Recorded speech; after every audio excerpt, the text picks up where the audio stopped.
பீகார் தேர்தலில் பீகார் மக்களுக்கு வங்கி கணக்கு ஊடாக முதல் தடவையாக 10,000 ரூபாய்களை பிஜேபி அரசு பாஜக அரசு அனுப்பி வைத்தது. தமிழீழத்து மருமகன் பதவிக்கு வந்தால் அல்லது அதிகப்படியான ஆசனங்களை கைப்பற்றினார். இதிலே சீமானுடைய நாம் தமிழர் கட்சியை தவிர ஏனைய கட்சிகளை பொறுத்தவரையிலே கொள்கை என்ற எதுவுமே இல்லாமல் வெறும் வாக்குகளை நோக்கி செயல்படுவதாக தான் தெரிகிறது. சாதி ரீதியாக உயர்த்தப்பட்ட சமூகம் என்று இருக்கின்ற பிராமண சமூகத்தைச் சேர்ந்த 6 பேருக்கு தேர்தலிலே ஆசனங்கள் வழங்கியிருக்கிறார்கள். தமிழ்நாட்டு முதலாளிகளுடைய நன்மைக்காக, அவர்களுடைய கோட்டாக்களுக்காக, அவர்களுடைய ஒதுக்கீட்டுகளுக்காக கருணாநிதி அவர்கள் போராடினார் என்று சொல்வர். அதன் நீட்சியை ஜெயலலிதா அம்மையார் கூட காப்பாற்றினார் என்றும் சொல்வர். சாதி ரீதியான பிரச்சனைகளை முன்வைத்து தான் அவருடைய திராவிட கொள்கைகள் அமைந்திருக்கின்றன.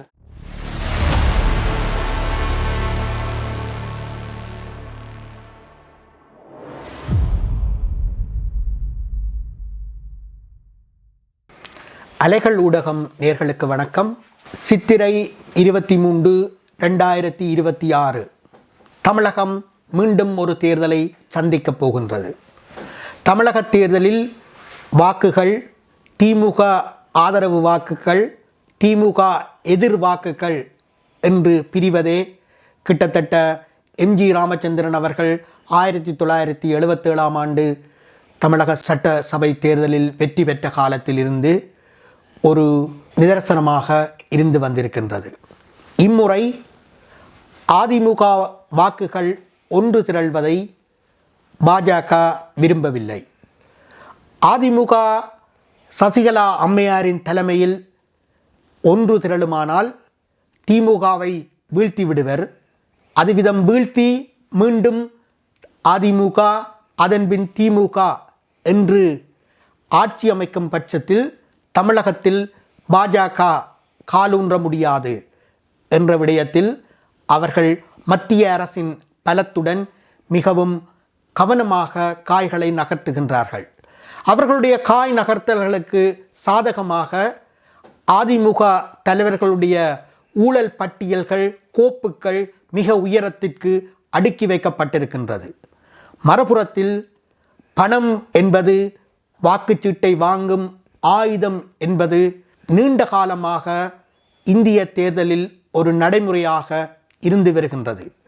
பீகார் தேர்தலில் பீகார் மக்களுக்கு வங்கி கணக்கு ஊடாக முதல் தடவையாக 10,000 ரூபாய்களை பிஜேபி அரசு பாஜக அரசு அனுப்பி வைத்தது. அதனை அப்படியே கச்சிதமாக நகலெடுத்து தமிழக இன்றைய முதல்வர் கருணாநிதி ஸ்டாலின் அவர்கள் 5,000 ரூபாய்களை வங்கி கணக்குகளுக்கு அனுப்பி வைத்துள்ளார். ஆக மொத்தத்தில் பணநாயகம் வெல்லுமா என்பது பற்றி பேச, அதனுடன் தமிழீழ மக்களின் எதிர்பார்ப்பு, சீமான் இந்த தேர்தலில் எவ்வளவு தூரம் சென்றளிப்பார், அவர் ஊடாக தமிழ் பேசும் மக்களுக்கு, இலங்கை வாழ் தமிழ் பேசும் மக்களுக்கு என்னென்ன நன்மைகள் கிடைக்கும், அல்லது தமிழீழத்து மருமகன் பதவிக்கு வந்தால் அல்லது அதிகப்படியான ஆசனங்களை கைப்பற்றினால் என்னென்ன சாதகங்கள் உண்டு என்பவை பற்றி ஆராய எங்களோடு பத்திரிகையாளர் கோபிரட்னம் அண்ணரை இணைத்திருக்கின்றோம். வணக்கம் அண்ணா. வணக்கம் அருள். வணக்கம் நேர்களே. தேர்தல் கிட்டத்தட்ட ஒரு கேலிக்கூத்தாக அல்லது பல திட்டமிடல்களை செய்து பல நாடகங்களை நடத்தி பல பொய் வாக்குறுதிகளை கொடுத்து ஆட்சியை கைப்பற்றலாம், வாக்குச்சீட்டுகளை கடைசி நேரத்தில் கூட தங்களுக்கு சாதகமாக மாற்றலாம் என்ற முறைமை வேரூன்றி போன தமிழக சட்டமன்ற தேர்தல் என்ன நினைக்கின்றீர்கள்? என்ன நடக்கும் என்று எண்ணுகின்றீர்கள்? தமிழக சட்டசபை தேர்தலை பற்றி குறிப்பிட நான் ஒரு விடயத்தை முதலிலே குறிப்பிடுகின்றேன். உலக அரசியல் தொடர்பாக அல்லது இலங்கை தீவுடைய அரசியல் தொடர்பாக பேசுகிற அளவுக்கு தமிழக அரசியல் தொடர்பாக பேசுகின்ற அளவு தெளிவு எனக்கு இல்லை என்று நான் முதலிலே ஒத்துக்கொள்கிறேன். ஆனால் வெளியிலிருந்து பார்க்கின்ற பொழுது இந்த தேர்தல் ஒரு அரசியல் அற்ற ஒரு தேர்தலாகத்தான் காணப்படுகின்றது. குறிப்பாக நீங்கள் குறிப்பிட்டது மாதிரி பணத்தை கொடுத்து வாக்குகளை பெறுவது அல்லது வெறும் கவர்ச்சியை பயன்படுத்தி தனிமனித கவர்ச்சியை பயன்படுத்தி வாக்குகளை சேகரிப்பது போன்றதாகத்தான் தெரிகின்றது. அவ்வாறு தான் அந்த கட்சிகள் செயற்பட்டு வருகின்றன. அந்த கட்சிகள் இணைகின்ற பொழுது கூட ஒரு கொள்கை ரீதியான இணைவாக தெரியாமல் ஒரு சந்தர்ப்பவாத இணைவாகத்தான் படுகின்றது. இப்போ இங்கு சென்றால் எந்த கூட்டணியிலே சென்றால் ஒரு ஆசனங்களை அது பெற்றுக்கொள்ளலாம் என்கின்ற நிலைமை ஏற்படுகின்ற பொழுது அங்கே இணைந்து கொள்கின்றார்கள். வழி எந்த ஒரு தரப்பும் இதிலே சீமானுடைய நாம் தமிழர் கட்சியை தவிர ஏனைய கட்சிகளை பொறுத்தவரையிலே கொள்கை என்ற எதுவுமே இல்லாமல் வெறும் வாக்குகளை நோக்கி செயல்படுவதாக தான் தெரிகிறது. நாம் தமிழர் கட்சிக்கு கொள்கை இருக்கின்றது என்று சொல்கின்றீர்கள். மறுபுறத்தில் நாம் தமிழர் கட்சி காரசாரமான விமர்சனங்களை சந்திக்கின்றது. என்ன கொள்கை அவர்களுக்கு இருக்கின்றது என்று சற்று விளக்குவீர்களா? நான் ஒரு நாம் தமிழர் கட்சியினுடைய ஆதரவாளனோ அல்லது நாம் தமிழர் கட்சி தான் அங்கு வெற்றி பெற வேண்டும் என்பது என்னுடைய கருத்தில். ஆனால் வெளியிலே இருந்து பார்க்கின்ற பொழுது அவர்கள் ஒரு தனித்தரப்பாக தாங்கள் வரித்து கொண்ட கொள்கையில் அதிலே ஓரளவு விட்டு கொடுப்புகள் இருந்தாலும் சில விடயங்களிலே அவர் தெளிவாக செயல்படுகிறார்கள். ஒரு குறிப்பாக அவர் முன் உதாரணமாக பெண்களுக்கு சம அளவிலான எண்ணிக்கையிலுடைய ஆசனங்களை வழங்கியிருக்கின்றார்கள். அதுபோன்று அந்த ஆசனங்களை வழங்குகின்ற பொழுது கூட அந்த தொகுதியினுடைய சாதி மேலாண்மையை கவனத்தில் எடுக்காமல் அந்த வேட்பாளரை நிறுத்தியிருந்தார்கள். அது தவிரவும் சாதி ரீதியாக உயர்த்தப்பட்ட சமூகம் என்று இருக்கின்ற பிராமண சமூகத்தைச் சேர்ந்த 6 பேருக்கு தேர்தலிலே ஆசனங்கள் வழங்கியிருக்கிறார்கள். இந்த தேர்தலிலே அவர்கள் வெற்றி பெறுவார்களோ இல்லையோ என்பதற்கு அப்பாலே சில விடயங்களிலே அவர்கள் ஒரு அரசியல் ரீதியாக செயற்படுவது என்ற தோற்றப்பாடு இருக்கின்றது.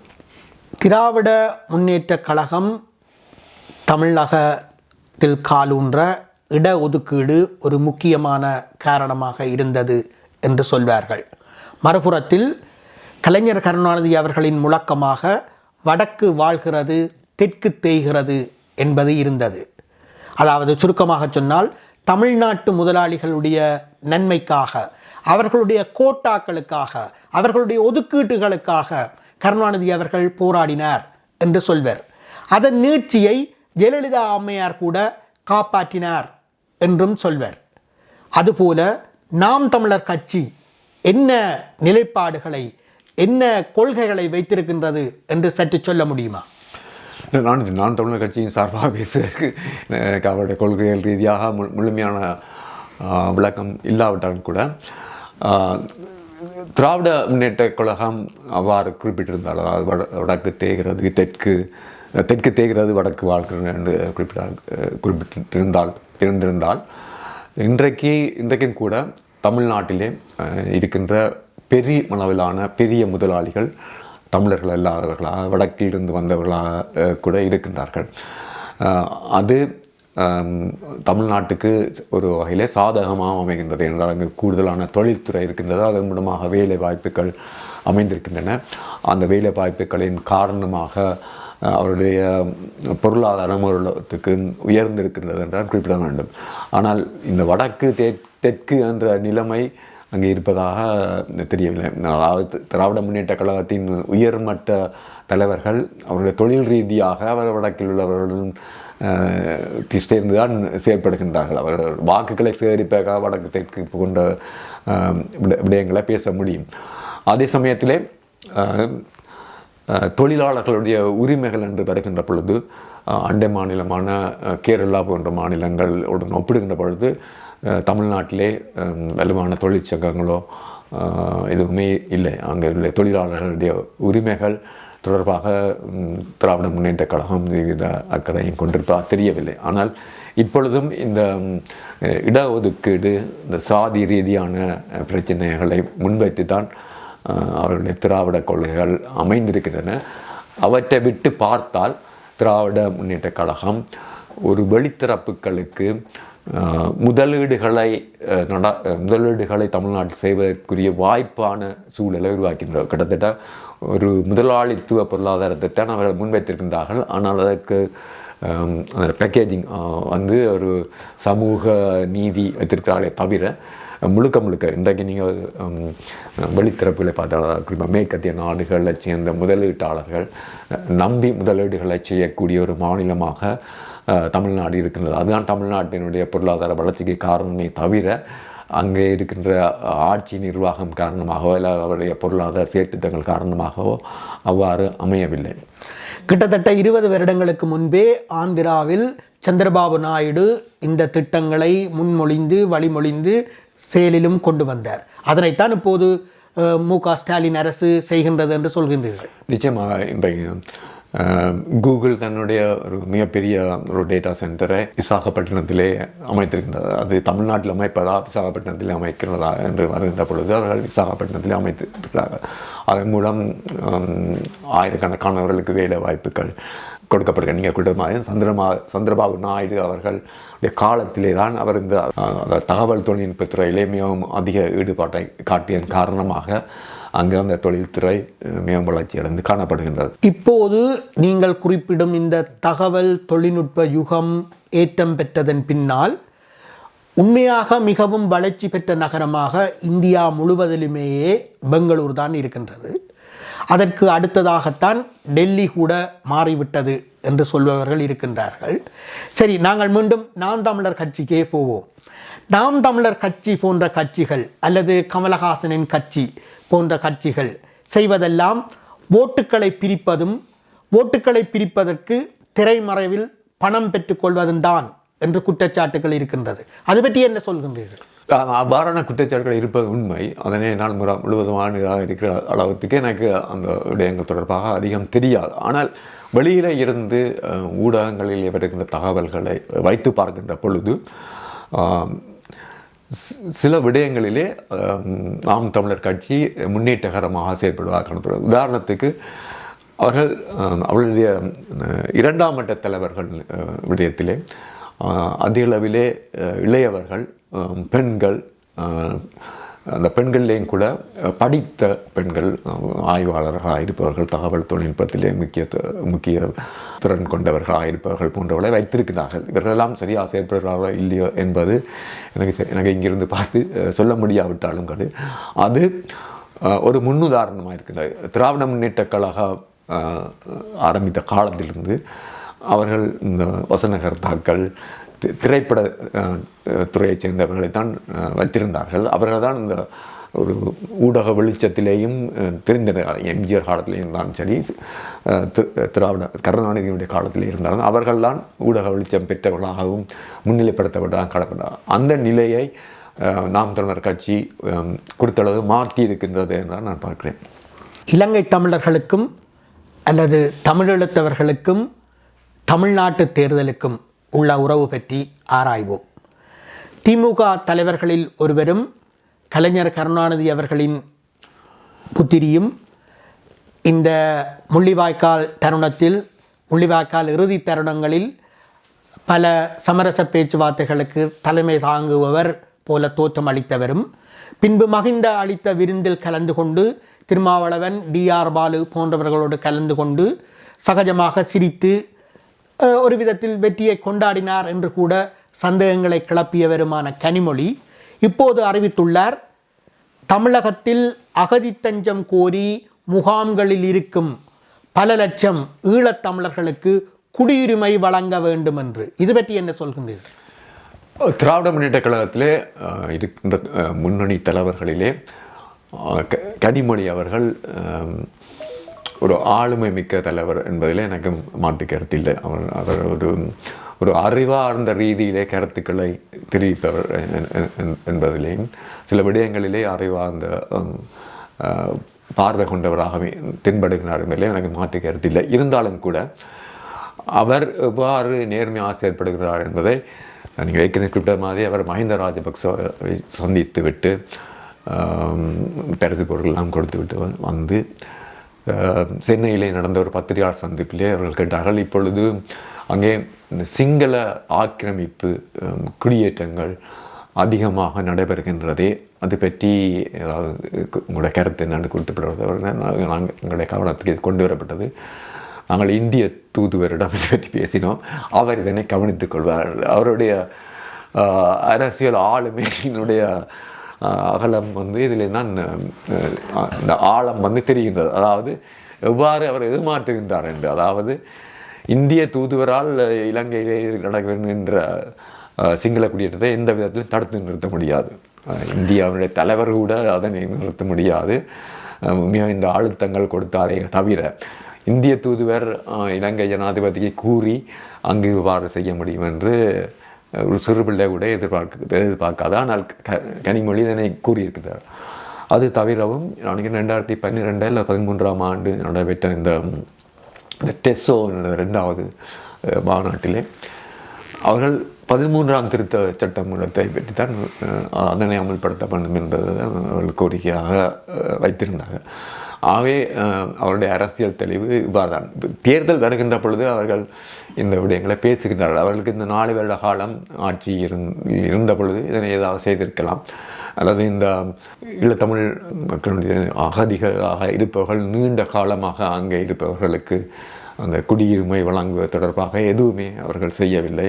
மோடி அரசாங்கம் அதனை மறுதளித்த பொழுது கூட அதற்கான எதிர்ப்பை அவர்கள் சரியாக காட்டவில்லை. உங்களுக்கு தெரியும், ஈழத்தமிழ் மக்கள் அகதிகளாக சென்ற நாடுகளிலே, தமிழ்நாட்டிலே, அதாவது இந்தியாவிலே மாத்திரம்தான் அவர்கள் இன்றைக்கும் அகதிகளாக முகாம்களிலே வசிக்கின்றார்கள். ஐரோப்பிய நாடுகளுக்கோ வேறு அமெரிக்க நாடுகளுக்கோ அல்லது ஆஸ்திரேலியா போன்ற நாடுகளுக்கு சென்றவர்கள் இன்றைக்கு செழிப்பாக வந்து அவர்கள் அந்த நாட்டின் அரசாங்கங்களிலேயே பங்கு பெறுகின்ற ஒரு சூழல் இருக்கின்ற பொழுது சொந்த தமிழர்கள் என்று இருக்கின்ற அந்த நாட்டிலே மாத்திரம்தான் அவர்கள் இன்னமும் அகதி முகாமிலே வாழ்கிறார்கள். இது பற்றியெல்லாம் அவர்களுக்கு தெளிவான கருத்து இருப்பதாக எனக்கு தெரியவில்லை, அல்லது சரிவாக செயற்படுவதாக தெரியவில்லை. இவ்வாறு தேர்தல் வருகின்ற பொழுது இவ்வாறு அவர்கள் குறிப்பிடுவது ஒரு வளமையாகி போயிட்டது. தொப்புள் கொடி உறவு என்று அவர்கள் குறிப்பிட்டாலும் அவை அகதி முகாம் அல்ல, சிறப்பு முகாமும் அல்ல, சித்திரவதை முகாம்களே என்று தோழர் பாலன் அவர்கள் அந்த முகாம்களுக்குள் இருந்தவர் ஒரு புத்தகம் கூட எழுதியிருக்கின்றார். மறுபக்கத்தில் இந்த யுத்த காலத்தில் அல்லது விடுதலை யுத்த காலத்தில் தமிழகத்துக்கு புலம்பெயர்ந்தோரை மீளவும் தமிழீழ பிராந்தியங்களுக்கு மீள குடியேற்றி அவர்களை வாழ வைப்பதற்காகவும் பலர் முயன்றார்கள்.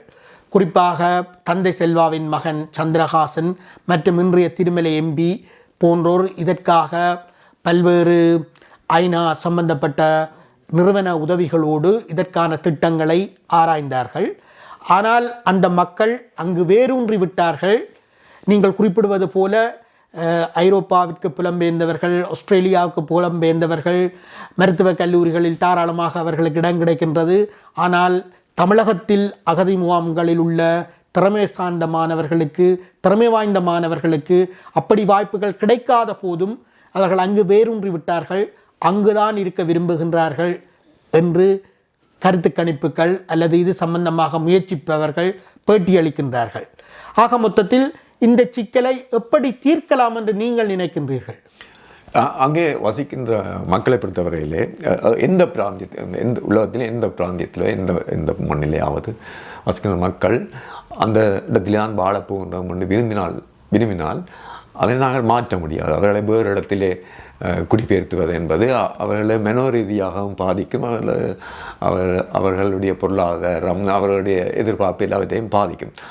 இன்றைக்கும் கூட இந்த யாழ்ப்பாணத்திலிருந்து வெளியேறிய முஸ்லீம் மக்களில் பலர் புத்தளம் பகுதியில் வசிக்கிறார். அவர்களை திரும்ப யாழ்ப்பாணத்தை செல்ல விரும்பவில்லை. ஆனால் அவர்களை திரும்பவும் யாழ்ப்பாணத்துக்கு குடியேற்ற வேண்டும் என்று சில முஸ்லீம் அரசியல் தரப்புகள் முயல்கிறார்கள். அவர்களுக்கு விருப்பமில்லை. அதுபோன்று தான் இந்த நிலைமை. ஐரோப்பாவிலே குடிபெயர்ந்தவர்களை திரும்பவும் இலங்கைக்கு போச்சுன்னா அவர்களிடம் போக மாட்டார்கள். அதுபோன்று தான் அவர்கள் மனித உரிமை என்பது அவர்கள் எந்த இடத்திலே வசிக்க விரும்புகிறார்களோ அந்த இடத்தில் வசிப்பதற்கான வாய்ப்புகளை வழங்க வேண்டும். இந்தியாவிலே குடியேற வேண்டும் என்று விரும்புவதற்கு அவர் அந்த குடிமுறையை வழங்கி வாக்களிக்கின்ற உரிமை போன்றவற்றையெல்லாம் வழங்க வேண்டும்.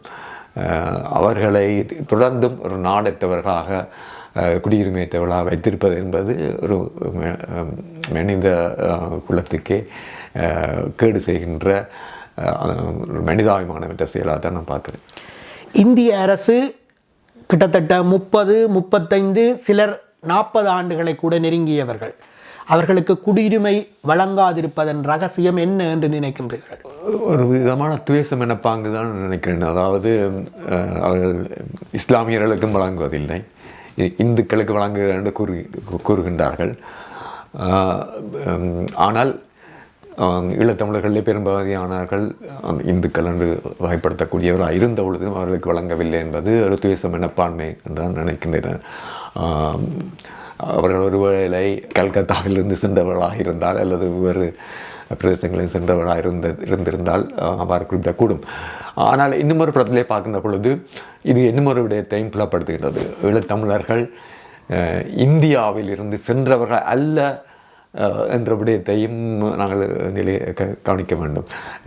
மற்ற அகதிகள் என குறிப்பிட்டவர்கள் கூடுதலாக பாகிஸ்தானுக்கு சென்று இந்தியாவிலிருந்து இந்தியா ஒன்றாக இருந்த பொழுது இருந்தவர்கள் அல்லது பங்களாதேஷுக்கு இந்தியாவுடன் இருந்த பொழுது இருந்தவர்கள் ஈழத்தமிழர்கள் ஒரு தனித்துவமான தேசம் என்ற வகையிலே இது பிற நாட்டவர்களாகத்தான் அவர்கள் கருதுகின்றார்கள் என்பதை நாங்கள் ஏற்றுக்கொள்ள வேண்டும். ஒரு சிலர் கூறுகின்ற பொழுது போன்று ஈழத்தமிழர்கள் இந்தியாவில் சென்றவர்கள் அல்ல என்பதையும் இது வெளிப்படுத்துகின்றன. ஆனால் இந்தியா எங்கள் நண்பன் என்ற முழக்கத்துடன் கோஷத்துடன் தமிழ் அரசியல் சக்திகள் அறிவாளர்கள் பலர் செயற்பட்டு வருகின்றனர். குறிப்பாக சிலர் காவி கட்டி கொண்டு கிட்டத்தட்ட இந்துத்துவ முழக்கங்களை கூட கையில் எடுத்திருக்கின்றார்கள். அப்படி இருந்தும் கூட இந்த இந்திய சார்பு அரசியல் சக்திகள் அறிவாளிகள் ஏன் இந்த விடயத்துக்காக தனிப்பட்ட ரீதியில் ஒரு போராட்டத்தை இதுவரை முன்னெடுக்கவில்லை? இந்தியாவில் இருப்பவர்கள் குறிப்பிடுகிறார்கள். அது இந்தியாவிலும் ஈழத்திலும் இருப்பவர்களை பற்றி அவர்களுக்கே தெரியுமே இது நடக்கும், இது நடைபெறாது. வீணாக தங்களுடைய நேரத்தை வீணடிக்க விரும்பவில்லை. ஆக மொத்தத்தில் இதில் காட்டும் கரிசனை புலம்பெயர்ந்த நாடற்றவர்களாக இருக்கும் அகதிகளுக்கு குடியுரிமை வழங்குவதில் காட்டப்படும் கரிசனை தான் ஈழத்தமிழர் விவகாரத்தில் ஒரு தீர்வு சம்பந்தமாகவும் காட்டப்படும் என்று நாங்கள் எடுத்துக்கொள்ளலாமா? நிச்சயமாக. இப்போ இங்கே கூட ஈழத்தமிழர் இந்திய தோழமைப்பு ஒன்று இந்த பிடிஎஃப் ஒன்று அமைத்திருக்கிறாங்க. ராம்விலாஸ் பாஸ்வானோடு சேர்ந்து டீ குடிப்பவர்கள் அவர்கள் கூட எந்த ஒரு காலகட்டத்திலும் இந்தியாவில் நீண்ட காலமாக தங்கி இருக்கின்ற அகதிகளாக இருக்கின்ற மக்களை பற்றி பேசியதாக நான் காணவில்லை. அவர்கள் ஏதோ இந்த பிஜேபி அரசாங்கத்துடன் சேர்ந்து ஈழத்தை பெற்றுக்கொள்ளப் போவதாக பேசிக்கொண்டார்கள். அவர்களுக்கே தாங்கள் குறிப்பிடுவது வியப்பாக இருக்கலாம், ஆனால் கூறிக்கொண்டே இருக்கின்றார்கள். அந்த தோழமை அமைப்புகள் போன்றவை என்பது அந்த அங்கே இருக்கின்ற அதிகாரத்தினுடன் நலனை பெற்றுக்கொள்வதற்காக அமைக்கப்பட்டிருக்கின்றதே தவிர அவர்களுடன் கைகோர்த்து கொள்ள தனிப்பட்ட ரீதியிலே கைகோர்த்து கொள்ள விரும்புவதாக அமைகிறதே தவிர ஈழத்தமிழ் மக்களுக்கு இதனால் எந்தவித நிலையம் ஏற்பட்டதாக இல்லை, அவ்வாறு ஏற்படக்கூடிய சாத்தியக்கூறுகளும் இல்லை. மறுபக்கத்தில் தமிழ்நாடு சட்டமன்றத்தில் விஜய் கட்சி தமிழக வெற்றி கழகம் வெற்றி பெற்றால் அது தமிழீழத்துக்கே கிடைத்த வெற்றி என்று கொண்டாடுபவர்கள் எதிர்பார்ப்பவர்கள் இருக்கின்றார்கள். இவர்களுக்கு என்ன சொல்ல விரும்புகின்றீர்கள்? விஜய் வெற்றி பெற்றால் தமிழ்நாட்டுக்கே வெற்றியோ, தமிழ்நாட்டு மக்களுக்கு கிடைத்த வெற்றி என்றும் சிலர் கருதுகின்றார்கள். இன்னும் சிலர் இது முழுக்க ஒரு சினிமா கவர்ச்சியினூடாக வந்த ஒரு கருத்தை நான் நினைக்கின்றேன். இதனுடைய விதையை விதைத்தவர்கள் திராவிட முன்னேற்ற கழகம் தான். இந்த திரை கவர்ச்சியை முன்வைத்து அரசியலை கிட்டத்தட்ட 50 ஆண்டுகளாக நடத்தி வருவார்கள் திராவிட முன்னேற்ற கழகம். அவர்களுடைய ஒரு அறுவடை தான் இந்த விஜய் ஆட்சிக்கு வந்தால் மாற்றங்களை ஏற்படுத்துவார். அவருடைய கொள்கைகள் கூட இந்த திராவிட முன்னேற்ற கழகம் போன்று தான். மோட்டார் சைக்கிள் வாங்குவேன், வீடு தருவேன் எல்லாம் தமிழ்நாட்டின் வாக்குறுதிகள், இலவசங்கள், தமிழ்நாட்டுடைய பொருளாதார நிலைமை போன்றவற்றை கிஞ்சித்தும் கவனத்தில் எடுக்காமல் பெருமனே வாக்குறுதிகளையும் வழங்குவதும் ஒரு சினிமா உருவாக்கப்பட்ட தனிநபர் கவர்ச்சியை பயன்படுத்துகிறார்களே தவிர உருப்படியாக செய்வதாக தெரியவில்லை. விஜய் தமிழ்நாட்டினுடைய முதலமைச்சர். விஜய் மட்டுமல்ல, இங்கே போட்டியிட்ட கட்சியில் எந்த ஒரு கட்சியை சேர்ந்ததாக தமிழ்நாட்டின் முதலமைச்சராக வந்தால் அதன் மூலம் ஈழத்தமிழ் மக்களுக்கு அரசியல் தீர்வு கிட்டிவிடும் என்று யாராவது எதிர்பார்த்தால் அது பகல் கனவாகத்தான் இருக்கு. ஈழத்தமிழர்களுக்கு அரசியல் தீர்வு கிட்டிவிடும் என்பது ஒரு பெரிய எதிர்பார்ப்பு என்று வைத்துக் கொள்வோம். ஒரு சின்ன எதிர்பார்ப்பை கேட்போம்.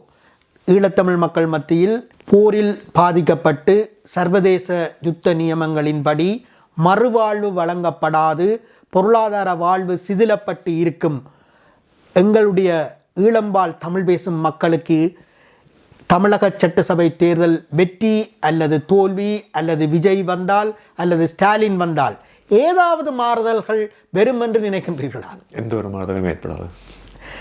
உங்களுடைய பொன்னான நேரத்துக்கு நன்றி.